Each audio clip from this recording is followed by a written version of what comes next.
Graça e paz, queridos, com muita alegria estamos mais uma vez aqui para cultuarmos ao nosso Deus. Muito obrigado, Senhor, pela oportunidade. Tu és a nossa alegria, o motivo da nossa canção. Obrigado, Senhor, por tudo que o Senhor tem feito. Obrigado pelos livramentos, pelas provisões. Nós somos gratos, Senhor, nosso coração é muito grato a Ti, por tudo que és, por tudo que faz. Amém. Vamos louvar ao Senhor. Declarar que o Senhor é o motivo da nossa canção. Vamos recordar esta canção.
Alcançará de ti,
A graça e a paz do nosso Senhor e Salvador Jesus Cristo esteja no coração de quem me ouve, nos nossos corações. Para quem não me conhece, eu sou o presbítero Orlando, faço parte aqui da Igreja Missionária Celeiro, como está aqui atrás de mim. E a nossa igreja saúda todos os irmãos com a paz do nosso Senhor Jesus Cristo. Amém. Amados, nós vamos falar sobre Jesus. Nós vamos falar sobre a mensagem do Evangelho, vamos falar sobre uma visão grande e panorâmica daquilo que vem a ser o Evangelho de Jesus Cristo, obviamente num tempo reduzido, para que nós possamos entender, ter uma visão macro sobre as coisas que acontecem na Terra e termos uma visão do movimento de Deus para com a humanidade, para com a criação. Nós estamos vivendo tempos difíceis, porém nós não estamos isolados no tempo. Deus, Ele tem o controle de todas as coisas e há uma história para que nós conheçamos e busquemos o entendimento daquilo que acontece ao longo dos anos e ao longo dos séculos. Deus é um Deus de hoje, é um Deus de ontem e é um Deus eterno. Portanto, as suas ações são eternas, os seus atos são eternos. E nós precisamos ter uma visão panorâmica daquilo para que nós possamos entender o tempo que hoje vivemos. A nossa vida certamente é muito curta, ela vive em torno de 70, 80, 90, alguns chegam a mais. No entanto, nós precisamos nos conscientizar de que o nosso Deus é um Deus eterno. Então eu tenho como texto base que os irmãos que tiverem as suas Bíblias, abram no livro de Colossenses, os versos são de 14 a 20. Colossenses, capítulo 1, versos de 14 a 20. Diz assim a palavra do Senhor: em quem temos a redenção, a saber, a remissão dos pecados, a qual é a imagem do Deus invisível, o primogênito de toda a criação, porque nele foram criadas todas as coisas, nos céus e na terra, as visíveis e as invisíveis, sejam tronos, sejam dominações, sejam principados, sejam potestades, tudo foi criado por Ele e para Ele. Ele é antes de todas as coisas, e nele subsistem todas as coisas. Também Ele é a cabeça do corpo da igreja, é o princípio, o primogênito dentre os mortos, para que em tudo tenha preeminência. Porque aprouve a Deus que nele habitasse toda a plenitude, e que havendo por ele feito a paz, pelo sangue de sua cruz, por meio dele reconciliasse consigo mesmo todas as coisas, tanto as que estão na terra, como as que estão nos céus. Abaixe sua cabeça, vamos orar ao Senhor. Obrigado, ó Pai, por termos a oportunidade de lermos a Tua Palavra. Nos ensina, Senhor, para que possamos entender as coisas que Tu as revelaste, não somente para mim, mas para a humanidade. Eu te agradeço, em nome de Jesus. Amém. Nós precisamos entender, a mensagem que eu vou trazer, ela é um movimento de Deus, com relação à humanidade, com relação à criação. Então, para que os irmãos, as pessoas que estão me ouvindo entendam, a abrangência do que eu vou dizer é o seguinte: nós temos 3 partes na minha mensagem. Ela tem os 2 movimentos, que é o movimento de Deus para com a criação, para com a humanidade, e o movimento esperado por Deus da parte da humanidade para com relação ao Criador. Então, essa seria a segunda parte. Tudo que eu vou dizer, eu vou me basear no Evangelho e nas Sagradas Escrituras. E nós vamos falar sobre a reconciliação, porque o grande propósito do Senhor é reconciliar toda a criação, e aí faz parte a humanidade, e eu não estou falando apenas da humanidade, com o Criador. E nós vamos entender depois no final qual é o comportamento que nós devemos ter diante de um Deus que é eterno, diante de um Deus que está com um movimento para com a humanidade, diante de um Deus que conhece e sabe todas as coisas. Nós temos um comportamento a ser adotado. Então, o grande propósito do Deus Criador é reconciliar a humanidade e a criação para com Ele próprio. E dentro desse contexto, eu quero expressar já uma premissa, que a missão é dele, porque a iniciativa dessa reconciliação é do próprio Criador. Não é a igreja que tem uma missão na terra, é o Deus da missão que tem uma igreja na terra. E a igreja do Senhor são todos aqueles que creem no seu nome e que confiam na sua palavra. A missão de Deus também tem uma expressão latina chamada missio Dei, e a missão de Deus ela é composta por única exclusividade da decisão da parte do Criador. Ele decidiu assim, ele quer reconciliar a criação com ele mesmo, ele quer reconciliar a humanidade com ele mesmo, visando uma única coisa, a sua glória. Então a igreja ela é convidada por amor a participar dessa missão. Nós precisamos ter esse entendimento prévio. E Deus ele é ativo na história da criação e da humanidade. Portanto, tudo que está acontecendo não está sujeito ao não conhecimento desse Deus Criador. Estamos diante de um movimento que vem do Criador para com a criação. Ok? Então é preciso que nós entendamos. Esse movimento ele tem um propósito e tem um nome. O maior nome que se pode dar a esse movimento que Deus faz com relação à humanidade é Jesus.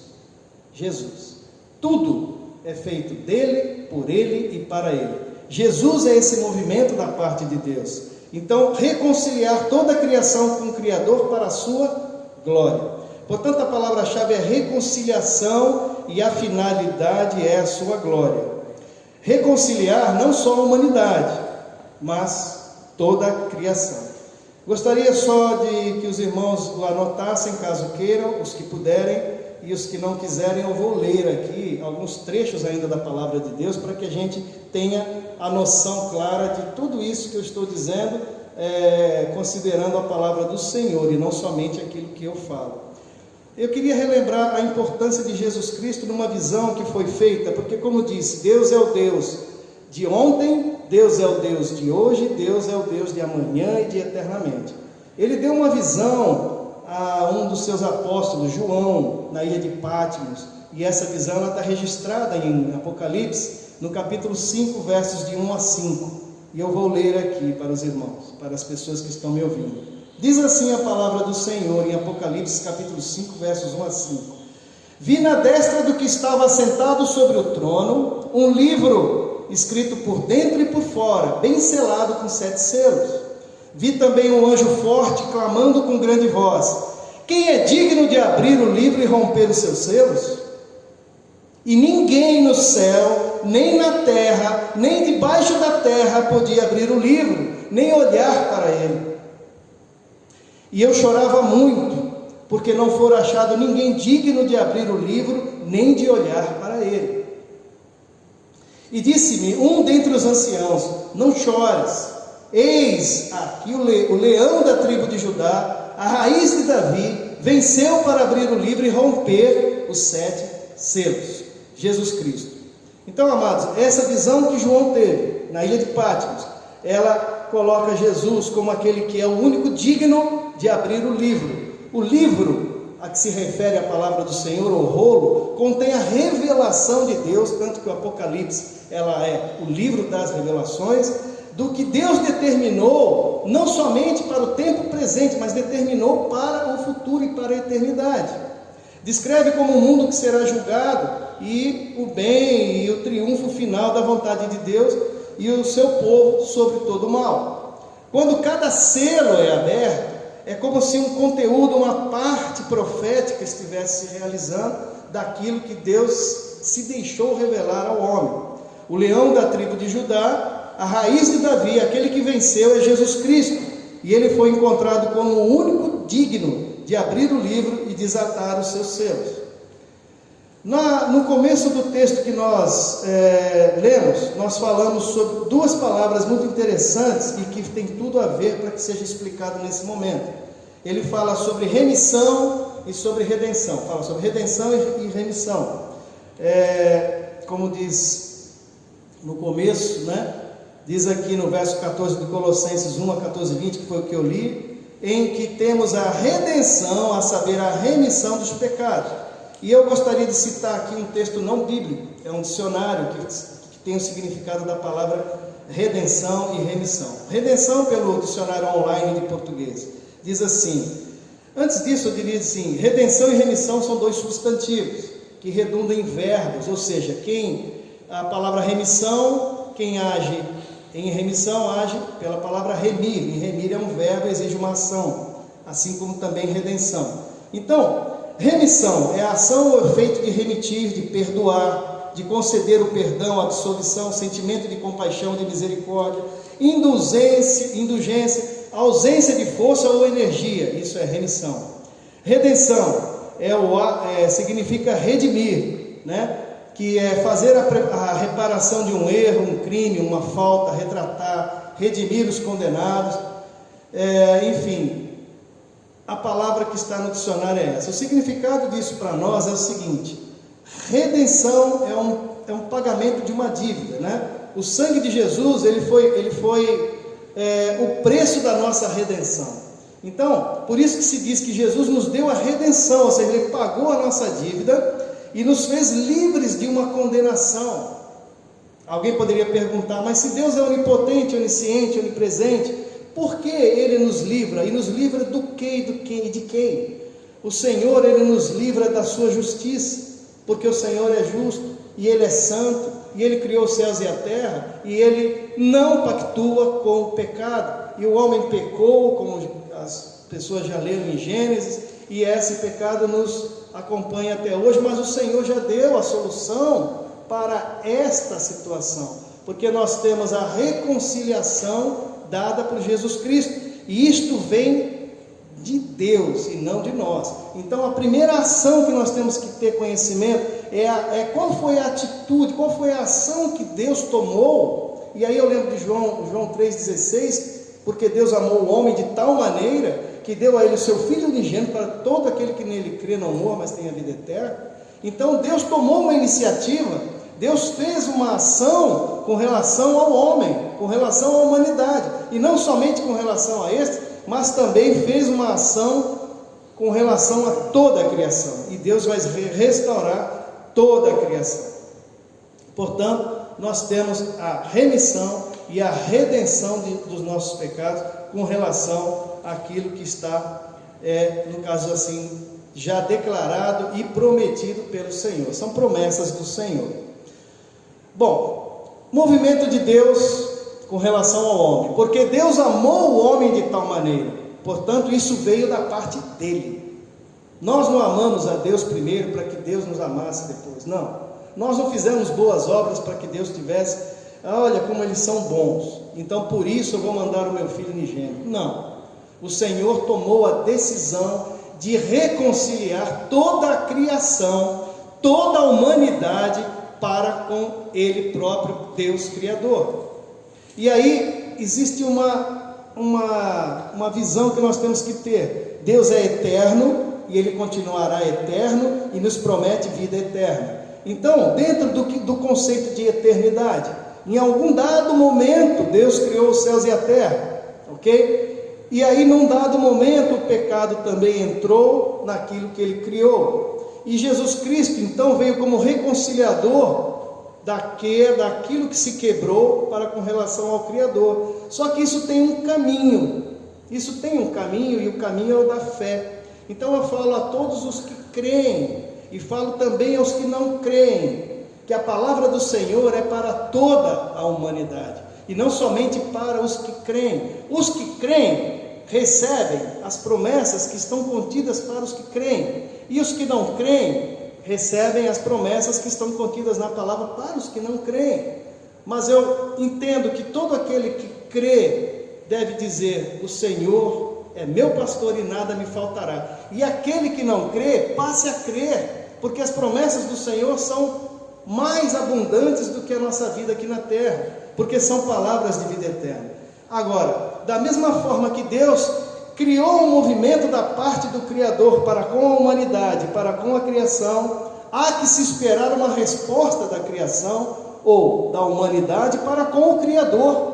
Se nós entendemos que fé é o firme fundamento das coisas que eu não vejo, mas a prova daquelas que eu espero. Eu entendo que Deus, Ele irá cumprir, como tem cumprido as suas promessas ao longo da história da humanidade. Deus é um Deus ativo da história do homem. Então nós não podemos neste momento apenas ter uma visão perceptiva do momento que estamos vivendo, e não temos uma visão global da ação de Deus e da intervenção de Deus na história da humanidade e do homem e da criação. Então eu queria entender e fazer entender que haverá o quê? Uma restauração completa. Haverá novos céus e haverá nova terra, e tudo aquilo que está estabelecido por Deus se cumprirá. Nós precisamos ter essa certeza mediante a fé. Eu gostaria, vou citando aqui vários exemplos, várias passagens na Bíblia que eu registrei aqui, e para que nós entendamos de que maneira isso acontece. Em Efésios, no livro de Efésios, capítulo 2, versos 8 a 9, diz assim: porque pela graça sois salvos por meio da fé. Isto não vem de vós, é dom de Deus, não vem das obras, para que ninguém se glorie. Amém? Então nós não podemos entender a Deus como se agradando das nossas obras. A única matéria-prima que cada um de nós pode ter diante do Criador é a nossa fé. Portanto, aquele que me ouve, creia que Ele existe. Creia, porque a palavra do Senhor vai se cumprir para todo aquele que crê, como diz em Efésios aqui 2, 8, 9, não pelas nossas obras, para que ninguém se glorie, e sim o Senhor seja exaltado. Em Hebreus também, capítulo 11, versos 1 e 6, diz assim, o verso 1, ora, a fé é o firme fundamento das coisas que se esperam, e a prova das coisas que não se veem. Nós não vemos, mas nós esperamos, por isso nós temos fé. Ora, verso 6, sem fé é impossível agradar a Deus, porque é necessário que aquele que se aproxima de Deus creia que Ele existe e que é galardoador dos que o buscam. Então, amados, quando se fala em redenção e remissão de pecados, isto não é uma forma automática que acontecerá na minha e na sua vida. É preciso que nós retribuamos a resposta da ação de Deus através da nossa fé. Somente aqueles que creem, que confessam que Jesus é o Senhor, é que realmente vão receber as promessas do Senhor. Qual é o caminho da reconciliação? O caminho da reconciliação está registrado em 1 Timóteo, capítulo 2, verso 5. Porquanto há um só Deus, um só mediador entre Deus e os homens, Cristo Jesus, homem. Atos, capítulo 4, verso 12, diz assim: e em nenhum outro há salvação, porque debaixo do céu nenhum outro nome há dado entre os homens em que devamos ser salvos. Qual é a dúvida? Qual é a dúvida dessa palavra? Qual é a dúvida daquilo que está sendo escrito pelo Senhor e que hoje está declarado aos homens? E eu digo mais: não tenhamos dúvida da palavra do Senhor e muito menos da salvação em que é dada de graça e gratuitamente pelo Senhor, porque nós temos que ter certeza da salvação, uma vez que Deus assim confirma a salvação para todo aquele que crê. Veja se isso não tem sentido. Olha só, em Gálatas capítulo 3, verso 22, mas a Escritura encerrou tudo debaixo do pecado, para que a promessa da fé, pela fé em Jesus Cristo, fosse dada aos que creem. Então veja, perceba como a palavra diz claramente, mas a Escritura encerrou tudo debaixo do pecado, ou seja, tudo está debaixo do pecado, para que Deus possa usar com todos de misericórdia. E diz aqui, para que a promessa pela fé em Jesus Cristo fosse dada aos que creem. Então estamos todos no mesmo barco quando se refere a pecado, tá? E tem mais outra passagem, diz aqui, Romanos capítulo 11, 32, diz assim: porque Deus encerrou a todos debaixo da desobediência, a fim de usar de misericórdia para com todos. Amém? Então, nós estamos iguais perante o Criador. Todos pecaram e foram destituídos da glória do Senhor, e só há um caminho para que nós estejamos no plano de Deus de redenção da criação, da humanidade, é a fé em Jesus Cristo, e é nisso que Ele opera, mediante a fé. Eu vou citar mais alguns versos. Diz assim, João 11, 25, 26, disse-lhe Jesus: eu sou a ressurreição e a vida, quem crê em mim, ainda que esteja morto, viverá. 26, e todo aquele que vive e crê em mim nunca morrerá. Crês tu isto? A pergunta de Jesus, você crê nisso? Pensa. Eu falo para os que creem, falo para os que não creem, principalmente para os que ainda não creem. Evangelho segundo João, capítulo 5, verso 24. Como nós podemos nos desenquadrar disso? Perceba agora o que eu vou dizer, o que a palavra de Deus diz. João 5, 24. Na verdade vos digo que quem ouve a minha palavra e crê naquele que me enviou, tem o quê? A vida eterna, e não entrará em condenação, mas passou da morte para a vida. Alguma dúvida disso? Passou da morte para a vida. Se você tiver boas obras. Não, se você crê somente. Então nós não podemos ter dúvida ao nos enquadrarmos nisso, porque quem ouve a minha palavra e crê naquele que me enviou, Jesus Cristo, diz aqui, a vida eterna já é ganha, já é dada por graça e não por merecimento, por ação do Criador para com relação à humanidade, para com relação às pessoas. Não pode ter dúvida nisso.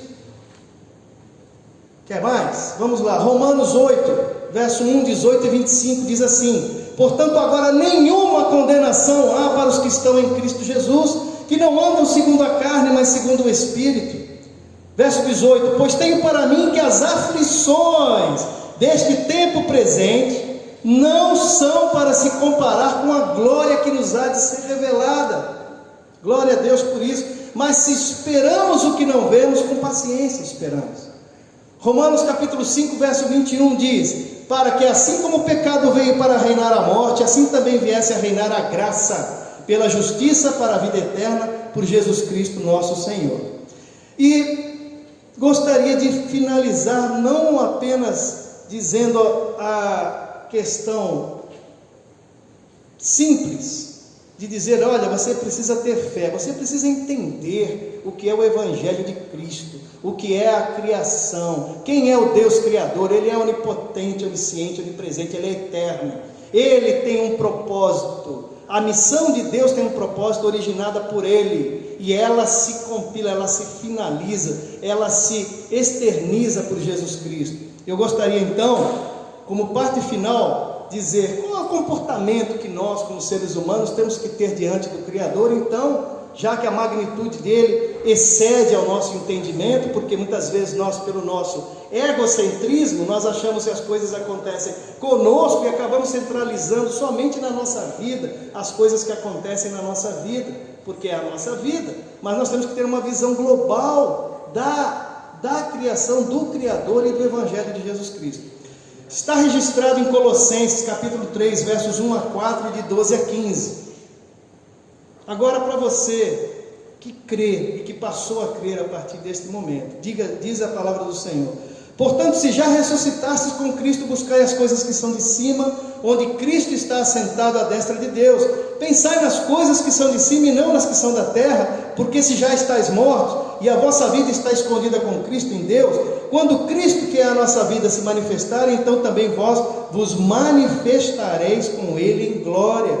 Revesti-vos, pois, verso 12, revesti-vos, pois, como eleitos de Deus, santos e amados, de entranhas de misericórdia, de benignidade, humildade, mansidão, longanimidade, suportando-vos uns aos outros e perdoando-vos uns aos outros, se alguém tiver queixa um do outro, assim como Cristo vos perdoou, assim fazei vós também. E sobre tudo isto, revesti-vos de amor, que é o vínculo da perfeição, e a paz de Deus, para a qual também foste chamados, num corpo, domine vossos corações e sede agradecidos. Sede agradecidos, porque a palavra do Senhor assim diz: sede agradecidos. Então eu quero agradecer ao Senhor, porque temos a oportunidade de ver a sua palavra, temos a oportunidade de enxergar a complexidade e a simplicidade que é o Evangelho, a salvação pela graça, pelo favor imerecido. Hoje nós temos acesso ao reino de Deus pela nossa fé, creia nisso. Creia nisso. Não perca tempo com coisas, não perca tempo com seus problemas, apesar de serem importantes. Obviamente, cada um dá a importância que quiser aos seus problemas, mas tenha uma visão mais ampla sobre a criação, sobre o Criador, sobre o Evangelho, sobre Jesus Cristo, que é o Senhor da nossa vida. Quanto mais perto de Deus, mais humanos nós somos, mais nós vemos as nossas falhas, mais nós vemos que realmente nós não temos a menor condição de estar ou de se aproximar de um Deus tão santo. Mas o Senhor, por misericórdia, Ele quer a mim e quer a você. Ele, por misericórdia e por graça, Ele nos alcança através de Jesus Cristo, Jesus, o seu Filho unigênito, que hoje está sentado à destra do Deus Todo-Poderoso. Eu queria agradecer a oportunidade, mas não somente agradecer, eu gostaria de convidar a você que está me ouvindo a entender o Evangelho de Cristo. Esquece todas as coisas que você viu negativas, ou as falas, ou as coisas que você já viu, os escândalos. Esqueça isso, meu irmão. Deixa isso de lado, pelo amor de Jesus Cristo. Esquece isso e olha para o Senhor, olha para a palavra de Deus, olhe para quem é Jesus, olha para a missão de Deus, olha para o movimento que Deus, o Criador, fez para resgatar a mim, resgatar a você, resgatar a criação, porque não é somente eu e você, mas também a criação, a natureza, tudo será restabelecido pelo Senhor. Creia nisso, porque quando você disser assim: Pai, eu creio. Se você não quiser falar isso na frente de ninguém, não fale não. Vá para o teu quarto, ore ao Senhor, dobre teus joelhos e diga: Senhor, eis-me aqui. Senhor, eu entrego a minha vida nas tuas mãos, ó Pai. Recebe o meu coração, Senhor. Cuida de mim e não me deixes ser enganado. Eu agradeço a oportunidade em nome de Jesus Cristo. Que Deus abençoe você, que Deus abençoe a sua casa, que Deus abençoe a sua família, que Deus abençoe os seus filhos, que Deus abençoe a sua descendência e a sua ascendência, que Deus abençoe aqueles que te rodeiam, que Deus abençoe o teu trabalho, que Deus te abençoe no seu entendimento, em nome de Jesus. Amém.